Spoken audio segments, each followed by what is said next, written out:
Olá, turma! Como nós já havíamos estudado em sala de aula, né? Hoje nós vamos estudar a dilatação dos sólidos, tá? Que são três a dilatação dos sólidos. Nós temos três tipos de dilatação: a dilatação linear, a dilatação superficial e a dilatação volumétrica.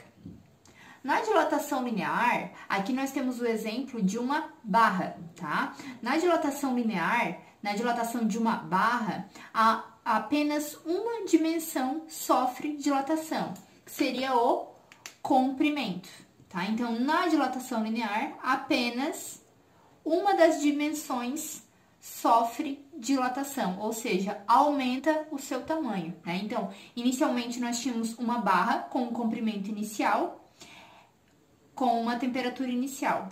Nós fornecemos calor a essa barra, ou seja, a temperatura aumenta e o comprimento da barra aumenta também, tá? Então, nós temos aqui uma variação do comprimento da barra. Na dilatação superficial, nós temos a dilatação de duas dimensões, o comprimento e a altura, ou seja, o comprimento e a altura. Aqui nós temos o exemplo, uma placa, tá? Com uma área inicial e temperatura inicial. É fornecido calor a essa barra, ela aumenta a sua temperatura. Quando a sua temperatura aumenta, as dimensões dessa placa também aumentam. Ou seja, ela sofre uma dilatação, aumentando o seu comprimento e a sua altura. No último tipo de dilatação dos sólidos, nós temos a dilatação volumétrica. Na dilatação volumétrica, são três dimensões que sofrem dilatação: o comprimento, a altura e a largura, certo? Então, aqui eu tenho um cubo, tá? Esse cubo, ele vai sofrer uma dilatação em três dimensões: no seu comprimento, na sua altura e na sua largura.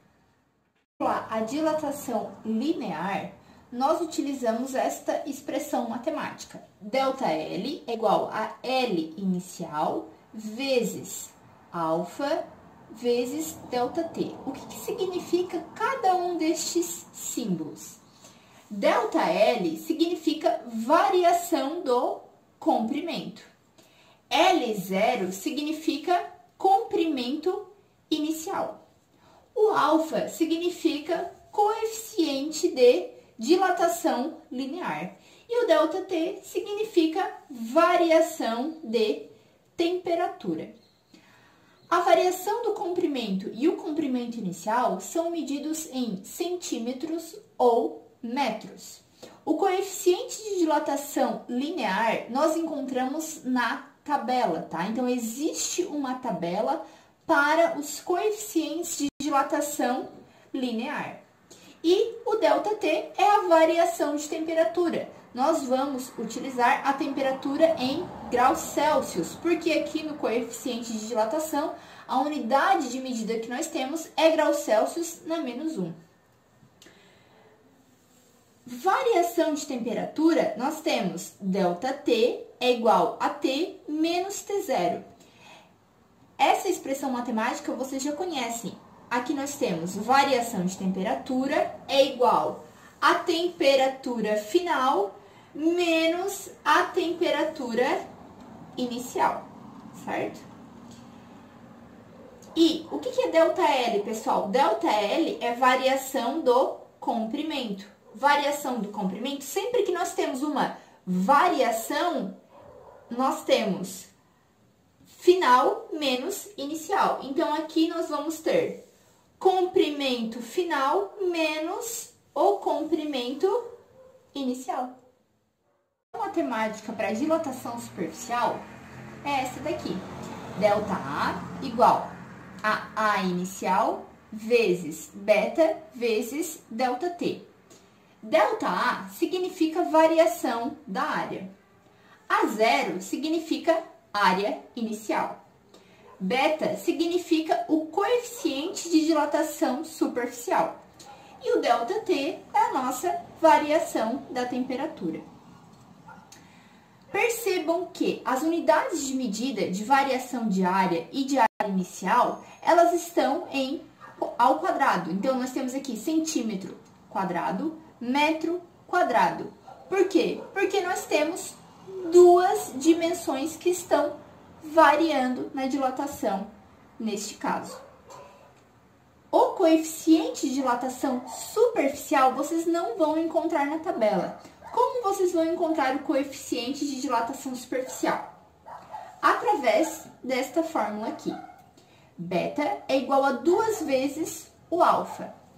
O alfa vocês encontram na tabela. Então, é só ir lá na tabela, encontrar o valor de alfa e multiplicar por 2. Vocês encontram o valor do coeficiente de dilatação superficial. Para o delta A, nós temos, que a área final é menos a área inicial. Então, nós temos a área final menos a área inicial. E encontra-se a variação da área. Para a dilatação volumétrica, nós temos esta expressão matemática, que é ΔV igual a V0 vezes gama vezes ΔT. Nós temos aqui, ΔV é a variação do volume, V0 é o volume inicial, gama é o coeficiente de dilatação volumétrica e ΔT é a variação da temperatura. Percebam que as unidades de medida de variação de volume e volume inicial são em centímetros cúbicos e metros cúbicos. Esse 3 significa que nós temos, 3 dimensões variando: o comprimento, a altura e a largura. Como eu encontro o coeficiente de dilatação volumétrica? Utilizando esta expressão matemática. Para encontrar o alfa, ou seja, o coeficiente de dilatação linear, você vai na tabela, pega o valor da tabela e multiplica por 3 e encontra o coeficiente de dilatação volumétrica. Para encontrar o ΔV, aqui, eu posso utilizar também aqui, ΔV igual a volume final menos o volume inicial. Volume final menos o volume inicial. Encontro a variação do volume. Então, pessoal, agora nós vamos resolver um exercício sobre dilatação dos sólidos. Número 1. Em dias frios, os cabos de transmissão de energia de cobre possuem 50 metros de comprimento, inicialmente a 10 graus Celsius. A temperatura é elevada para 30 graus Celsius. Qual será a variação do comprimento do cabo? Então, para resolver um exercício de física, primeiro nós devemos tirar todos os dados do problema.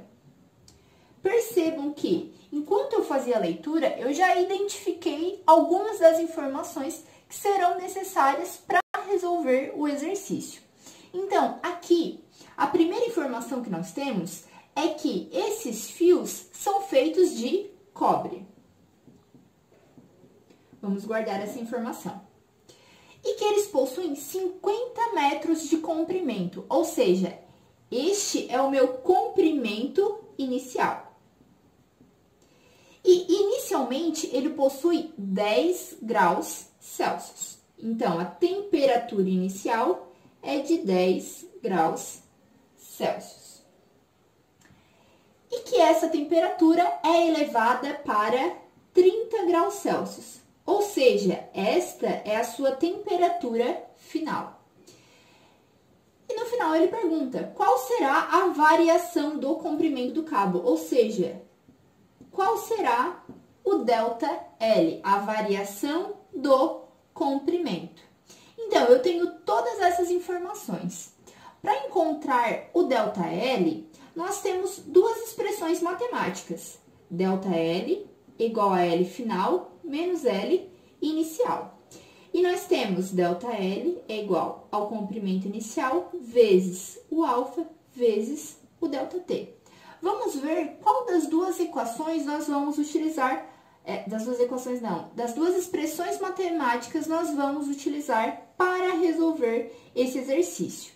Percebam que na primeira, para encontrar o ΔL, eu preciso saber o comprimento final. E eu não sei quanto vale o comprimento final. Então, nós não podemos utilizar esta primeira aqui. Vamos analisar a segunda. ΔL é o que eu quero encontrar. Comprimento inicial, eu tenho. Alfa, eu não tenho. Mas eu sei do que o cabo é feito. O cabo é feito de cobre. Então, eu busco na tabela o coeficiente de dilatação linear do cobre, que vale 17 vezes 10 na menos 6 graus Celsius na menos 1. Esse grau Celsius na menos 1 é apenas a unidade de medida do coeficiente de dilatação linear. Então, eu tenho o comprimento inicial, tenho o coeficiente de dilatação linear e quero encontrar o e preciso saber o ΔT. Como eu posso encontrar o ΔT? A variação da temperatura. Variação da temperatura é temperatura final menos inicial. Quanto vale a minha temperatura final? A temperatura final vale 30. A inicial vale 10. Então, eu tenho 30 menos 10, que vai dar 20. 20 graus Celsius. Agora, eu tenho o meu comprimento inicial, que vale 50 metros. Tenho o meu alfa, que vale 17 vezes 10 a menos 6. E tenho o meu ΔT, que vale 20 graus Celsius. Agora, eu vou substituir esses valores na nossa expressão matemática. Vamos lá. ΔL é o que eu quero encontrar, então eu repito. Comprimento inicial vale 50. Alfa vale 17 vezes 10 na menos 6. E o ΔT vale 20. Para resolver essa conta, o que eu vou fazer? Eu vou esquecer esse vezes 10 na menos 6, tá? Eu vou até repetir ele aqui embaixo, ó. Nós vamos esquecer que ele existe para resolver essa conta aqui de cima. Nós vamos fazer assim, ó. 50 vezes 17. 50 vezes 17 é 850. Agora, eu pego 850 vezes 20. 850 vezes 20 dá 17 mil. Então, eu vou escrever aqui, ó, 17 mil. Encontramos o valor do ΔL. 17 mil vezes 10 a menos 6 metros. Só que nós não devemos deixar o valor do ΔL assim. Quando nós temos um número em notação científica, nós precisamos deixar apenas uma casa antes da vírgula. A vírgula, nesse caso, está aqui escondida. Nós vamos deslocar a vírgula. Nesse caso, nós vamos deslocar a vírgula para a esquerda. Então, nós vamos deslocar quantas casinhas? Vamos contar juntos. 1, 2, 3, 4. Ó, ΔL igual a 1,7 vezes 10 na menos 6. E eu desloquei quantas casinhas para a esquerda? Eu desloquei 4 casas. Como eu desloquei para a esquerda, eu somo. Então, é ΔL igual a 1,7 vezes 10. Agora, eu resolvo isso daqui. Menos 6 mais 4 dá menos 2. Então, eu tenho uma variação do comprimento de 1,7 vezes 10 na menos 2 metros. Esse foi o nosso estudo sobre dilatação dos sólidos, tá? Agora eu vou deixar para vocês alguns exercícios para resolverem, certo? Ficarei disponível para tirar todas as dúvidas de vocês por e-mail, Hangouts ou no mural da atividade. Bons estudos e até a próxima!